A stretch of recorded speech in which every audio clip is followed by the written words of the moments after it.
neem het al allemaal op, joh.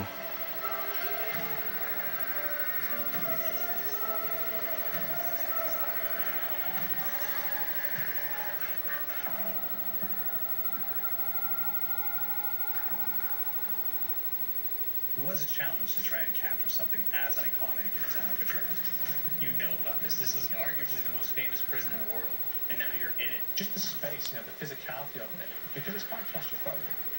When modern-day prisons are designed, they really consider not intimidating people or making the spaces, as least stressful as possible. Well, Alcatraz didn't suffer from those restrictions. They did the research, they went out, studied Alcatraz, not just from books or internet. They were actually there to feel the environment, so it really sets a mood that gets you a little spooked. Well, we kind of started with the base layout of Alcatraz. The entire island we ended up roughing out in kind of a white box form, and then figuring out what play spaces we wanted to use out of that, what would be the most interesting areas to play, and the connections between spaces, and spaces that the public doesn't necessarily get to go into.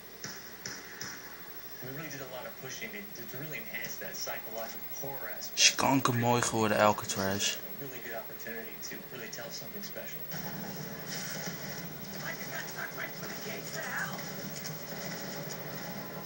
This time around, I feel like it's been identified that there are these side missions that you're going to go out and try to accomplish.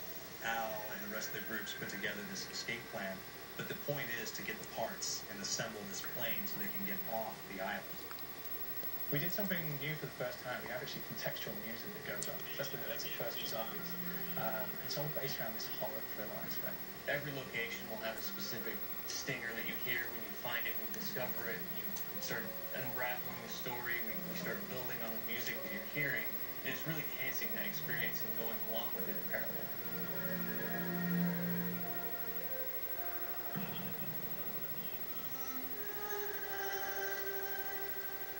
Wel Michael Madsen. To embrace this kind of horror thriller element. We wanted character actors, guys who could really embody someone and then convey emotion. So that's why we went for guys like Ray Liotta, getting in that kind of guy. We wanted a frantic nature. So he plays a character called Billy Hanson, who's this kind of psychopath who would be employed by the law to kill people in interesting ways. Chaz Palminteri, he plays a guy called Sal DeLuca, an old mob boss. Michael Madsen playing Finn O'Leary. He's kind of worked himself from the floor, from the streets, got his hands dirty, and he's blood to his guts a couple of times. And then we have Joe Pataolano, he plays Arthur Arlington, who's nicknamed the Weasel.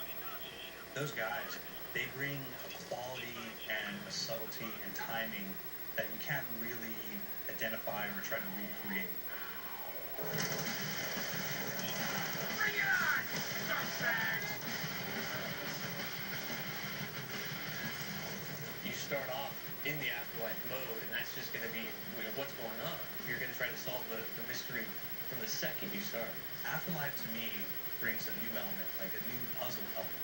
Forces me to think a little bit more, or look for the clues, or kind of think of zombies on a slightly deeper level. You see clues throughout the map that tell you, perhaps if I'm in the afterlife, I can interact with this object, or there's some puzzle going on here that I need to be in the afterlife. Back east, I like a dirty dentist with one of these. Took forever. Alcatraz has a Civil War kind of fort background before it turned into a penitentiary. And so we had this kind of backstory, the idea that the warden would have collected Civil War weapons. Wow. It's a fictional weapon, but the idea of the combination between a blunderbuss and a gat and possibly it might be a way of upgrading it to a more fantastical weapon that the players may find. Better. You just went now. There's one main zombie, one big zombie that's going to come through and wreak havoc on your life. He'll lock down the perk machine and close down the Ik ben er steeds opnemen. You don't want him to interfere with your process. Now's a good time to pick a fight. It's a fun challenge. It keeps things moving forward. In terms of perks, we have a new perk called Electric Cherry. When you reload, it gives a shock around, which scales over time. There's so much to experience in this map. Every time I play it, there's a new tactic to take, a new experience, a new objective to go for. But there's also this layer of things that we aren't exactly exposing to the players right off the bat, and will need to be discovered.